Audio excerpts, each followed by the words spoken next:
Welcome to the Old Time Radio Westerns. I'm your host, Andrew Rhynes, and let's get into this episode. This episode is going to be Western Stories. Original air date comes from March 8th, 1953. It's from a show titled Baker's Theater of Stars, which was a 13-week summer replacement for a Hollywood Star Playhouse. Title of this episode is Mail Order Bride. Hope you enjoy, and again, thanks for listening.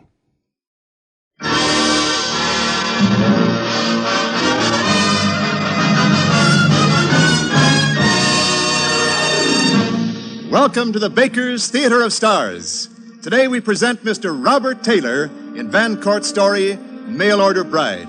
Brought to you by the Bakers of America, who help you serve better meals through bakery foods.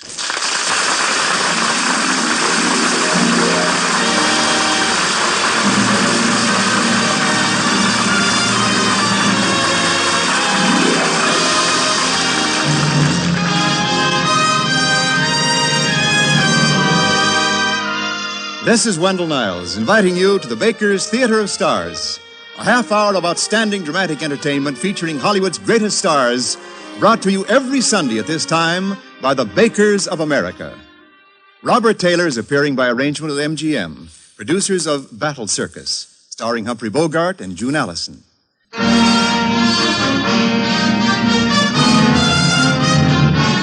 And now, here is our star, Mr. Robert Taylor.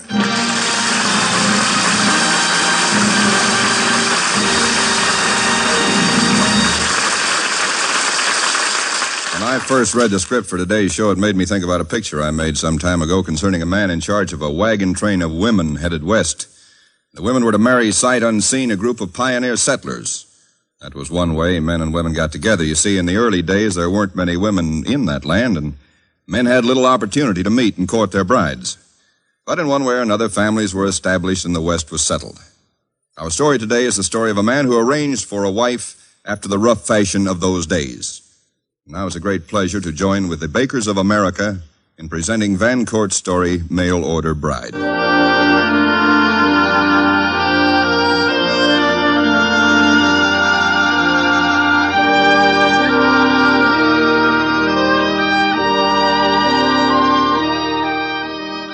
This was the day. Lee Carey lay sleeping in the early morning sun that was reflected into his bedroom from the mesa behind the ranch house. Then he awoke sharply, sat up with an angry effort, and swung from the bed onto the rough plank floor. His hands trembled as he pulled on a pair of black whipcord pants. He washed, nervously shaved off a heavy growth of beard, and then buttoned on a gray silk shirt, the only dress shirt he owned. He dusted his boots with flour, pulled them on, and walked out into the kitchen.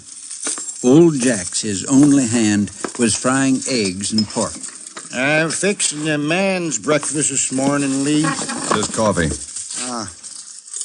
You want me to come to town with you? No, thanks. I'll manage this by myself. It might be more proper-like if I come along. No, I'll go alone. Well, I'm wishing you luck. I might need it. Hey, Lee, I don't like having to say it, but Green's pushed a bunch of his cattle onto our land again. How do you know? I saw them this morning when I run the horses in. They're over in the west section up in the pass, and they're not being moved. They're grazing. Good grass up there. Yeah, sure is. But it's not for Green's cattle. I've told him before. Well, it's going to take more than talk, Lee. I hate to start that kind of trouble. Listen, Lee, now, I know you ain't afraid of him, but Green don't know you ain't. You gotta show him. Kill him? If it comes to that. I've killed men before, Jax. It didn't solve much. Well, then he'll get your land, Lee. He's got 300 head grazing on it right now. Another few months and he'll be ready to file claim to the whole west section. You just gonna sit back and give it to him? Going into town now, Jax. Buckboard ready? Your title ain't final to this place, Lee. Green could get it. I'll be back before dark, Jax.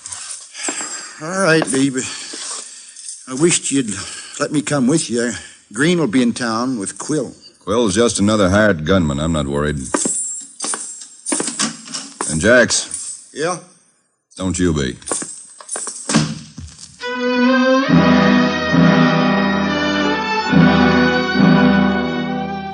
An hour later, Lee Carey crossed the last rise, and the town of Tanner's Creek lay before him, its sun-baked streets shimmering in the morning heat. Lee watered his team, then left the buckboard outside Tolson's store and walked across the street to Rankin's saloon. Morning, Lee. Rye whiskey, Bert. You're a stranger in town, Lee. Jackson and I work a pretty big spread. Yeah, I know. What brings you here now? Leave the rye, Bert. It's thirsty weather. Help sell. Since you've got the rye bottle, Carey, I'll have to join you for a drink. Unless you think you'd mind. It's a public bar, Green. Yeah. By the way, Lee, you know Todd Quill here? We've seen each other around. 2 more glasses, Bert, and I'll buy for all 3. Yes, sir. I picked me up a real good working quarter mare the other day, Lee. Has a nice way of going. I'm not interested. Concern me. Ah. And how's that? They're putting on too much weight. Off my grass. Well, now that just shows it's good grass. Shut up, Quill. I let you come on to my west section for water, Green, but from now on you get your water somewhere else. Your title clear to that land, Lee? Have your cattle out of there by tomorrow noon, Green. Now, maybe I don't shove quite that easy, Carey. I'll move my stock when I feel like it. Or I'll stay. It's all the same to me. Tomorrow noon, Green. You like the smell of black powder, mister? Something else, Green. Tell this slack-mouthed bum of yours to stay out of my sight. Why, you... Now! Here, Green. Buy your boy another whiskey. Tell him not to hold it in his gun hand this time. Don't forget, Green, tomorrow noon. No later.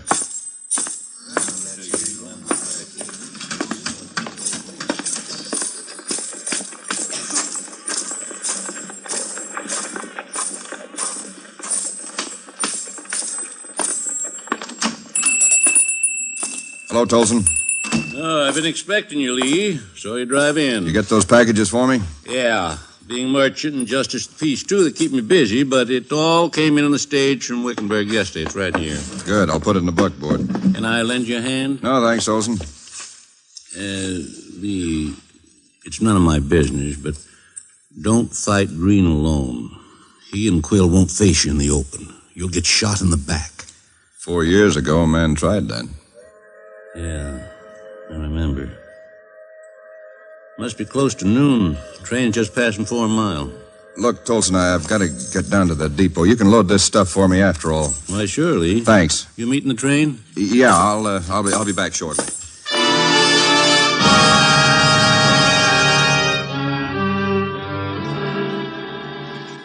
Lee reached the depot just as a high-stacked engine snorted and clanged to a stop. 6 men stiffly climbed down from the wooden day coach, tipping their hats against the noonday glare of the sun. Then, followed by a smaller figure, a young woman stepped to the ground.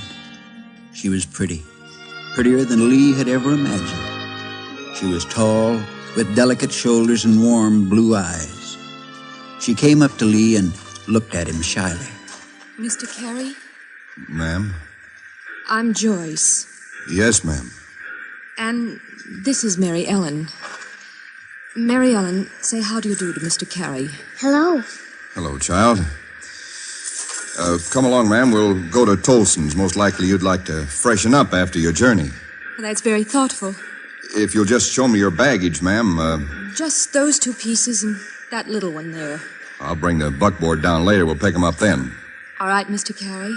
Whatever's convenient for you. Shall we go? Are we going to a hotel, Mommy? Tolson's. Is that the hotel, Mr. Carey? Mr. Tolson runs the store. He's also Justice of the Peace. I left my buckboard there. What's that? It's a kind of a light wagon. Oh, will we ride in it? Mary Ellen always asks questions. But I want to know. Sometimes it's not polite, Mary Ellen. I know. This is your first time in the West? My first time anywhere. Outside of Kansas City. Well, you'll find it different here. I hope you like it. I think I shall, Mr. Carey. Hi, Lee. Hey, Carey.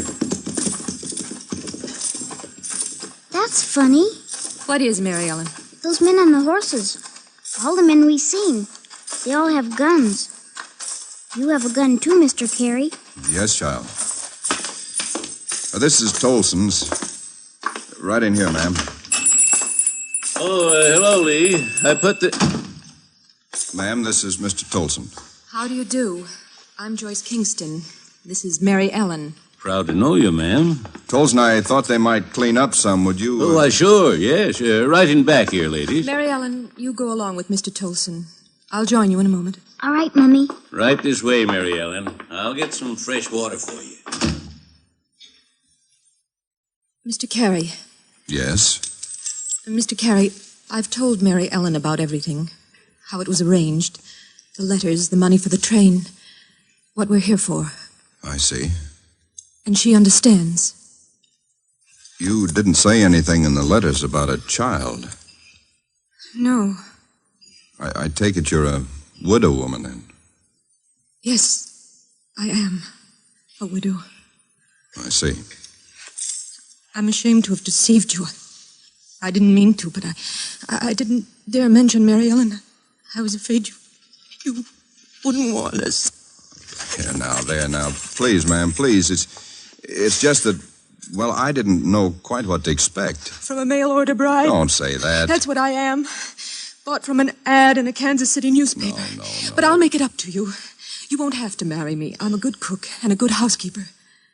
Later, you can decide if you want me. That would be only fair. Ma'am, you and the child are surely welcome. I wouldn't want you to feel any other way, but... Well, my ranch is a long ways out. There'll be no other women folk around. It'd be more proper to be married. Mr. Carey, I wouldn't force it on you. Seems we kind of agreed on it, didn't we? It was a wife I wanted, not a cook. But you're not obliged. Maybe you don't want me. Yes, I think I do. Well, we got Mary Ellen all washed. And, Mummy, Mr. Tolson gave me some milk and cookies, too. That's very kind of Mr. Tolson. Tolson, I've got a job for you. Why, sure, Lee. Miss Kingston and I would like you to read the marrying service for us. Oh, Lee, you should have told us. We could have raised a fiesta or something. You see, I don't get many chances to marry people, ma'am, and certainly none so pretty as you. My Mummy's the prettiest lady in the whole world. Yes, I believe you're right, child.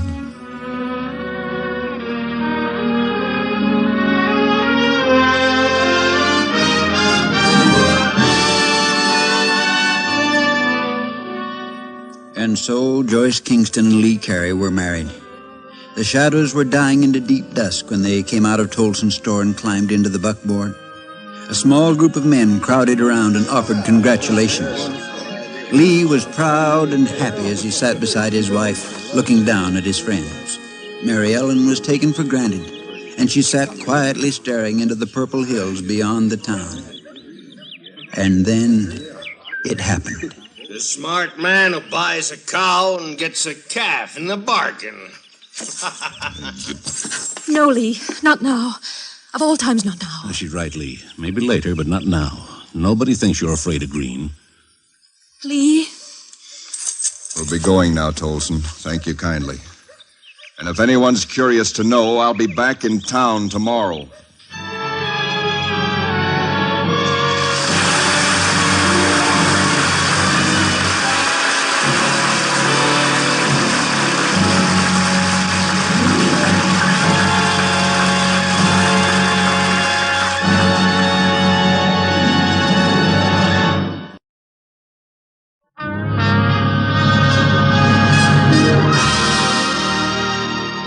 Now, Act Two of Mail Order Bride, starring Mr. Robert Taylor.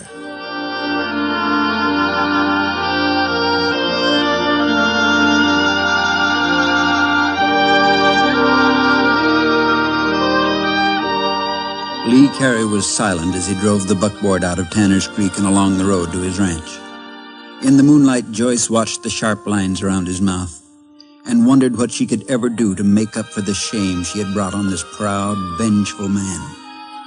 It seemed hours later when they finally reached the ranch, had eaten the supper Jax had waiting for them, and put Mary Ellen to bed. And soon after, Jax went to his shack. Lee and Joyce sat stiffly in front of the flickering hearth. The house isn't finished yet. It's rough, but it'll be better. Of course. It's quite charming, Lee. The edge of the mesa's right behind us there. On a clear day, you can see nearly 50 miles. I'm sure. And you'll ride. I've got a whole string of ponies. You can have your pick. Oh, here, now, don't take on like that. Please, everything will be set to rights. No, I won't. That man's remark. I've shamed you, and you're too proud to forget it. You've done no such thing. What's between Green and me started a long time before today. Don't you think about it. I can't help feeling that it would be better if I hadn't come out here at all. I won't be responsible for killing Lee. You're not responsible for any of this. As for you and the child, I wouldn't have it any way but how it is. You say that out of pity. You've had a tough time of it, and I'm sorry, and I want to treat you right, but there's more than pity. Already there's more than that. Oh, Lee, I'm so tired and so scared. Joyce, I've strength enough for both of us. Tell me, Lee, do you have strength enough not to kill that man Green? I'll do what I have to do. You don't understand this country yet. I understand this much. If you go through with this because of me, it'll mean I really have shamed you. I couldn't live with you after that, Lee. This talk's too serious for a wedding night. Come on, you're tired. You don't believe me. There's sheets up here in the closet. I'll make up the bed for you. Don't bother. All right, then I'll leave them on the couch. Thank you. Lee. Got to go out to the barn for a while. I'll be quiet when I come back. I wouldn't want to wake you. Good night. Good night, Lee. The next morning, just as the sun began to break on the mesa behind the ranch house, Lee Carey was standing over the coffee pot in the kitchen. He was alone. A gun belt made of yellow elk's hide hung around his narrow hips. The big black-handled Colt in his holster was shiny from use. The coffee ready, he poured it, setting his cigarette on the edge of the kitchen table. He sat there drinking quietly. Good morning, Lee. Good morning. Coffee? No, thank you.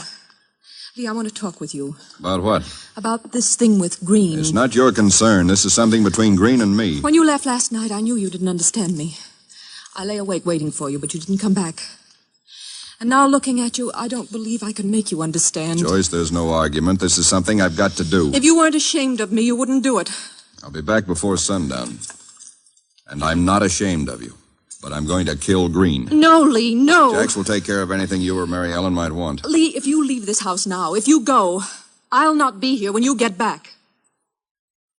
You don't understand these things. I'll be back. And you'll be here.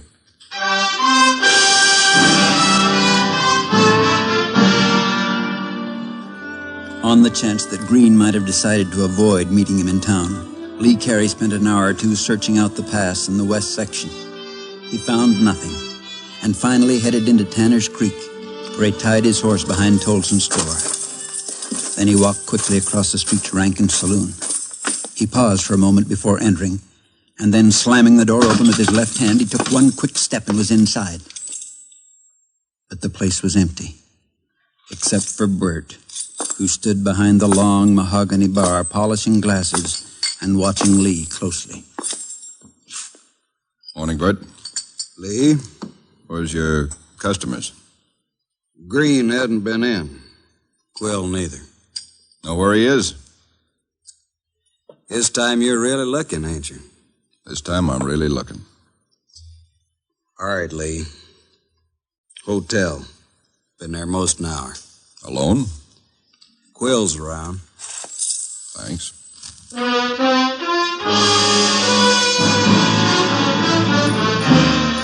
Halfway through the town on the far side of the street was Tanner's Creek Hotel. In its bare, shabby parlor, a small group of men were gathered in a half circle around two people, a man and a woman. The man faced her, smiling, his hat pushed back on his head. The woman's face was dead white, her lips tight against her teeth, and she held a whip in her hand. He doesn't know I'm here. I told him I'd leave him if he killed you. But he went after you just the same. Why, ma'am, I can't tell you how I appreciate the trouble you've gone to. Just for me. Scarcely for you, Mr. Green. Anyways, ma'am, nobody's been hurt. Yet. The only reason you're not dead right now is that he hasn't found you yet. Now listen, Mrs. Carey, or whatever you call yourself today. If Lee comes to town, he won't have any trouble finding me. If I was you, lady, I'd get out of here before the shooting starts. It'd be too bad if that little gal of yours was made an orphan. I'm getting out after Mr. Green and I settle something. Settle what, ma'am? Last night you passed a remark about me. Out in the street there. Supposing that's right, now what? Now you're going to apologize to me. Here and now. And if I don't, ma'am? Then I'll whip you out of town. You'll what? I'll whip you out of town. I wouldn't advise it. I'd hate to hurt a woman, but I'd shoot that whip out of your hand so fast you'd have... All right, now, you little hellcat, I'm gonna... Yes! Lee! Don't move, Quill. I'll kill the first man that does more than breathe.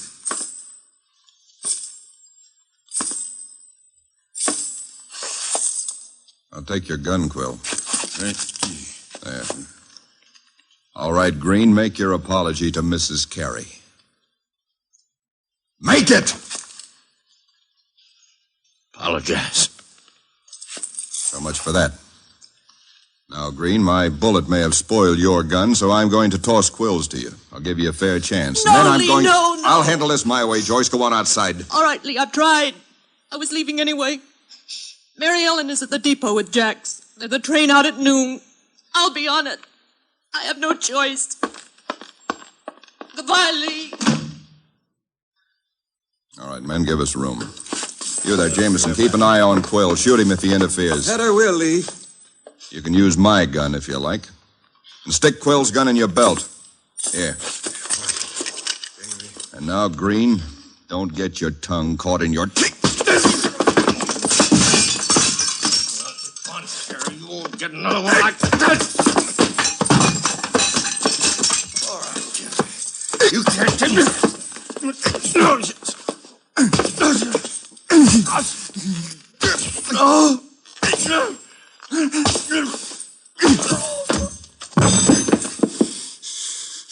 Now, Quill, you want some? No. Then get out of town. Throw Green across the rump of a mule and take him with you.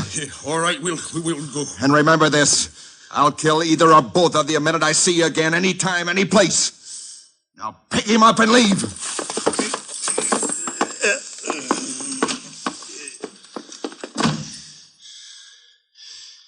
I'll take my gun now, Jameson. Here you are, Lee. Thanks. Good day, gentlemen.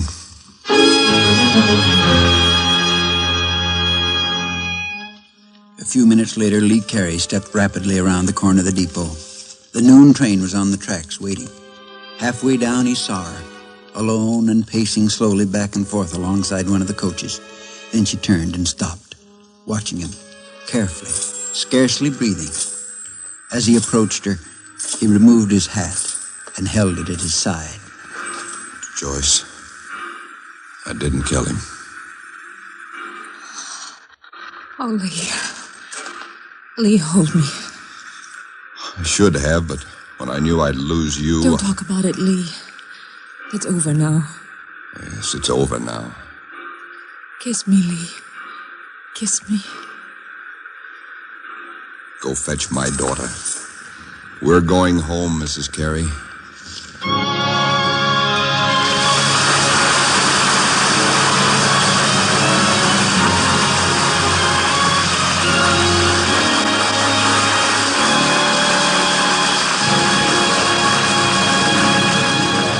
Now, here is our star, Mr. Robert Taylor.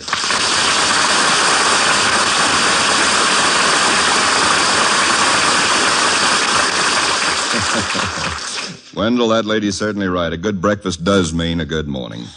But now I'd like to ask Mary McGovern, who was our Mary Ellen today, if she'd come to the mic for a moment. She stayed right here, Bob. Well, that's what I get for speaking before I look.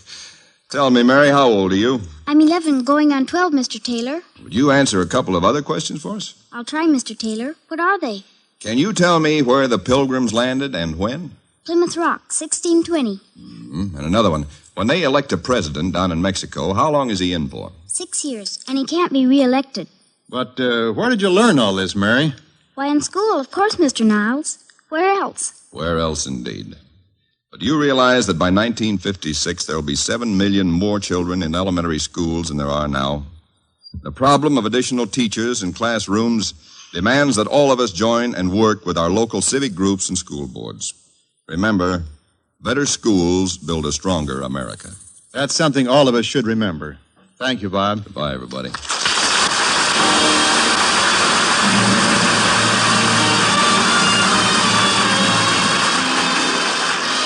This is Wendell Niles with an invitation to be with us again next Sunday for the Bakers Theater of Stars. Join us for another half hour of fine dramatic entertainment brought to you by the Bakers of America, who help you serve better meals through bakery foods. Next week, the Bakers of America will bring you The Token by Joseph Hergesheimer. Our star, Mr. Dana Andrews.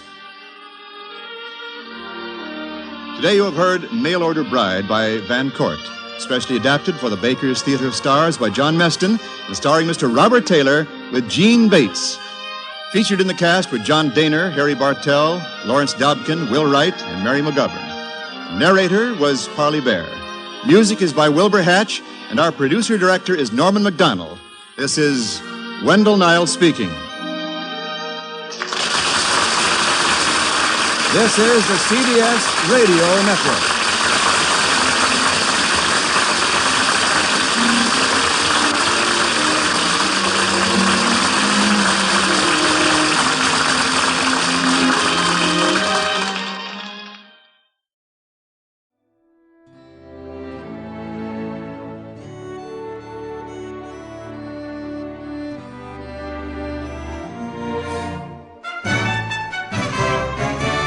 This has been a presentation of OTRWesterns.com, and we hope you enjoyed. Please take some time to like and rate our shows in your favorite podcast application. Follow us on Facebook by going to OTRWesterns.com/Facebook. Join in the conversation by going to OTRWesterns.com/Discord. And don't forget to send us an email, podcast@OTRWesterns.com. This episode is copyright under the Attribution Non-Commercial Share Alike copyright. For more information, go to OTRWesterns.com/copyright. Have a great day, and again, thanks for listening.